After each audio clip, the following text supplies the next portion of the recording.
दोस्तों, this is me Madhavi. आपके अपनी यूट्यूब चैनल तना फैमिली ब्लॉग्स में आप सभी का स्वागत है। तो कैसे हो आप सभी? आशा करती हूँ आप सभी एकदम स्वस्थ होंगे और खुश होंगे। और आज हम लोगों का प्लान बना है बागेश्वर धाम जाने का, तो बस वहीं के लिए तैयारी हो रही है। तो किट्टू ने नहाया नहीं है, किट्टू के डैड आओ, मैंने तो नहा लिया है, बस थोड़ी बहुत तैयार होनी है। और साथ ही साथ रास्ते में पड़ रहा है मेरी मौसी का घर, तो वहां पे भी हम लोग जाएंगे। और किट्टू की नानी भी आई हैं, तो बस किट्टू की नानी को भी ले चलेगी। क्या है वहां पे थोड़ा प्रोग्राम है, क्योंकि कराए दिन चल रहे हैं तो श्राद्ध वगैरह होती रहती है। कराए दिन या करने के दिन, कराए दिन को बेसिकली जो सही अर्थ है उनको करने के दिन माना जाता है। तो इसका भी एक अलग है, कभी आपसे अच्छे से शेयर करूंगी। तो अभी तो जो बुंदेलखंड में या और जगह पे इनको कराए दिन बोला जाता है, तो बस वो ही चल रहे हैं। तो श्राद्ध और बहुत से कार्यक्रम लगे हुए रहते हैं, तो हम लोगों को भी मौसी के यहाँ जाना है, तो वहां पे जाएंगे। साथ ही साथ बागेश्वर धाम है, वहीं पे मुश्किल से बहुत ही पास है, तो सोचा जब वहां तक जाना है तो वहां भी चलो आपको भी ले चलती हूँ बागेश्वर धाम मंदिर में, तो आप भी दर्शन कर लीजिए। और सुनते हैं वहां पे वीडियो बनाना अलाउ नहीं है, पर जितना हो सकेगा तो कैप्चर करने की कोशिश करूंगी। तो चलिए मेरे साथ। भगवान के लिए बुलाना होता है ना, तभी बुलाते हैं। अभी हम लोगों का कम से कम एक हफ्ते से प्लान बन रहा बागेश्वर धाम जाने का, पर ये होता है किसी दिन पानी, किसी दिन नींद नहीं खुली। आप विश्वास नहीं मानोगे, दो बार तो हम लोग ने जो मिठाई मंगाई थी बागेश्वर धाम जाने के लिए, तो वो घर पे ही खा ली, क्योंकि जा ही नहीं पाए। और इतना तेज पानी और वेदर ऐसा रहता तो किट्टू के साथ प्रॉब्लम होती है। तो फिर सोचा यार बात एक और दिन कल देख लेंगे, कल मौसम होगा अच्छा तो कल निकल। तो ऐसे करते करते नहीं जा पाए, पर वो आज दिन आ ही गया कि हम लोग जा रहे हैं बागेश्वर धाम। और साथ में है मेरी मम्मी, और थोड़ा मेरा कैमरा हिल रहा हुआ क्योंकि किट्टू ने ट्रैक बोर्ड बिल्कुल खराब कर दिया। तो यहाँ पे मैं हो चुकी हूँ रेडी, और मैंने सिंपल सी साड़ी पहनी हुई है क्योंकि बारिश का मौसम भी है और सफ़र भी करना है, तो फिर हैवी साड़ी पहन के नहीं हो पाता है। और यहाँ पे मुझे लग रहा था यार कैसे भी करके जल्दी से पहुँच जाऊँ बागेश्वर बालाजी के दर्शन करने के लिए। तो हम लोग आ गए हैं बागेश्वर बालाजी ग्राम गड़ा में, और यहाँ पे बहुत सारी दुकानें गाँव से एंटर होती ही लग जाती हैं। और ये है पंडित श्री धीरेन्द्र कृष्ण शास्त्री जी का मकान, और यहाँ पे टैक्सी स्टैंड भी इन्हीं के घर के जस्ट सामने है। और ये है इनका पिंक वाला डबल पोर्शन का मकान। और आप सोचो आपको बिल्कुल खाली बागेश्वर बालाजी के दर्शन करने मिल जाएं, तो ऐसा यहाँ पे किसी दिन नहीं होता।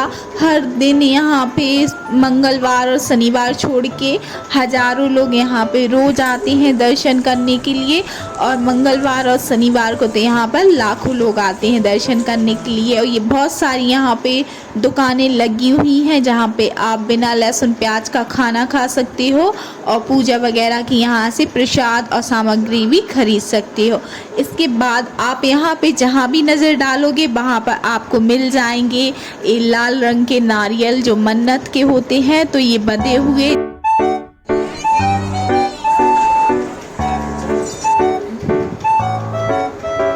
बस इसके बाद हम लोग भी यहाँ सीढ़ी से चढ़ के पहुँच जाएंगे बागेश्वर बालाजी के दर्शन करने के लिए। तो सबसे पहले एक मिला पेड़ जिस पे भी नारियल बंधे हुए थे, उसके बाद यहाँ से जैसे ही परिक्रमा करते हैं तो दो पेड़ लगे हुए हैं। तो एक पेड़ को छोड़ के जो सेकंड वाला पेड़ है इसको हमें गले लगना होता है या भेंटना होता है, आप अपनी भाषा में जो भी इसको। और ये है सन्यासी बाबा की समाधि, तो जय हो सन्यासी बाबा।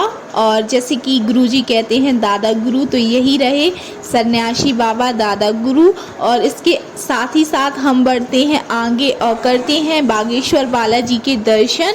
तो बस ये है बागेश्वर बालाजी, तो जय हो बागेश्वर बालाजी महाराज की। और सबके लिए अपने दर्शन कराएं और सबकी मनोकामना पूरी करें।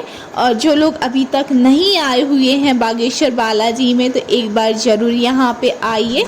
और हम लोग भी बैठ चुके थे यहाँ पे दर्शन करके, और किट्टू भी पैर छू रहा है सच में इसको कहना नहीं आता है कि भाई जय कर लो भगवान की, ये अपने मन से भगवान के पैर पड़ लेता है। और हम लोग ने परिक्रमा लगा ली है भगवान की, और अब हम लोग थोड़ी देर यहाँ पे बैठेंगे। और बैठने के बाद हम लोग आए नीचे, और मैं यहाँ पे गाना गा रही थी, हम तो जाते अपने गांव सबसे कहते राम राम। और बहुत अच्छा लग रहा था भगवान के दर्शन करने के बाद। और अक्सर यहीं से गुरुजी अपने सभी को दर्शन कराते हैं, गुरु पूर्णिमा पर भी यहीं से गुरुजी ने अपने दर्शन कराए थे। ये बिल्डिंग जस्ट मंदिर के सामने है, और जैसे शनिवार मंगलवार को बहुत ज़्यादा भीड़ होती है तो गुरुजी यहीं से अपने दर्शन कराते हैं, और दिव्य दरबार भी यहीं लगाते हैं। और हम लोग निकल चुके थे आगे, तो यहाँ पे ली मैंने एक माला, क्योंकि मुझे जाप करने के लिए माला चाहिए होती है और मेरे पास थी नहीं, तो सोचा जब यहाँ पे आए हूँ तो एक माला ले लूँ। उसके बाद हम लोग गए मौसी के यहाँ, और जब लौट के घर आ रहे थे तो बहुत ही बढ़िया एक नर्सरी मिलती है, वहाँ से कुछ मैंने प्लांट्स खरीदे, और बहुत अच्छे और अच्छी वैरायटी के यहाँ प्लांट्स हैं।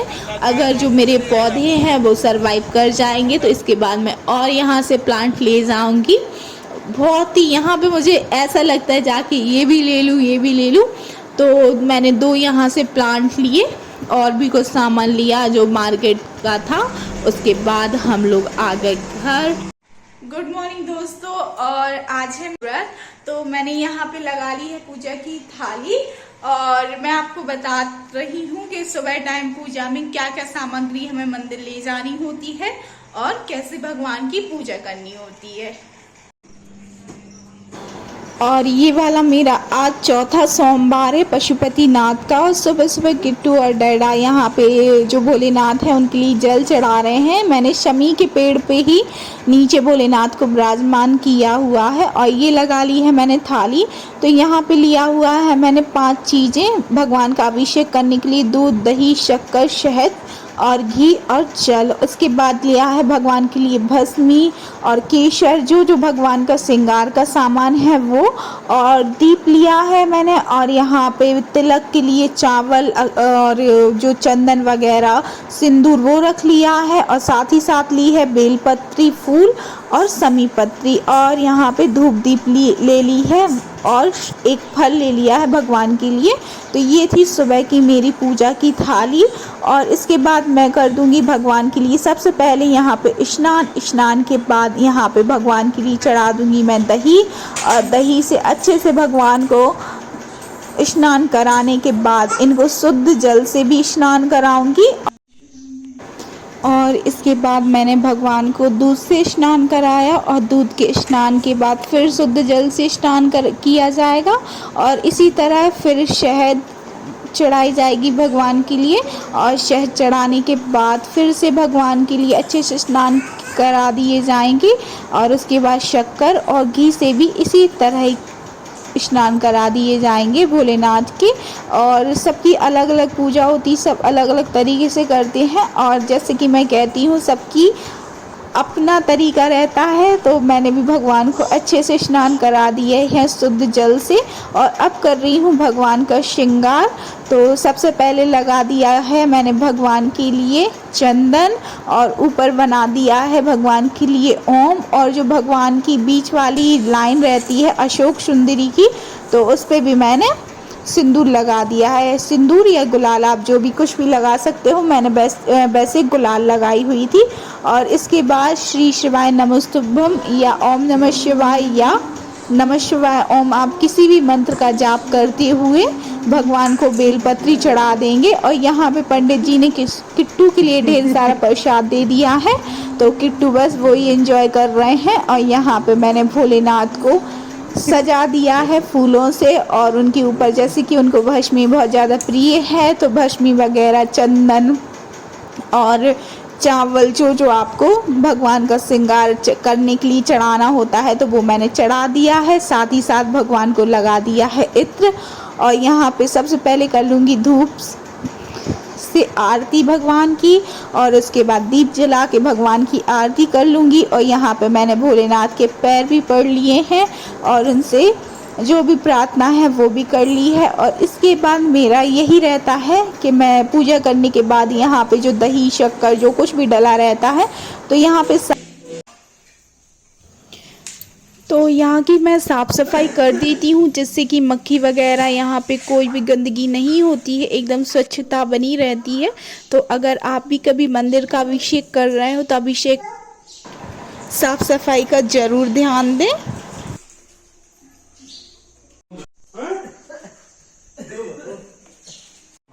तो दोस्तों मैंने पूजा कर ली है और अब आ गई हूँ घर पे और इसी के साथ करती हूँ ब्लॉग का अंत और मिलती हूँ एक और नए ब्लॉग में।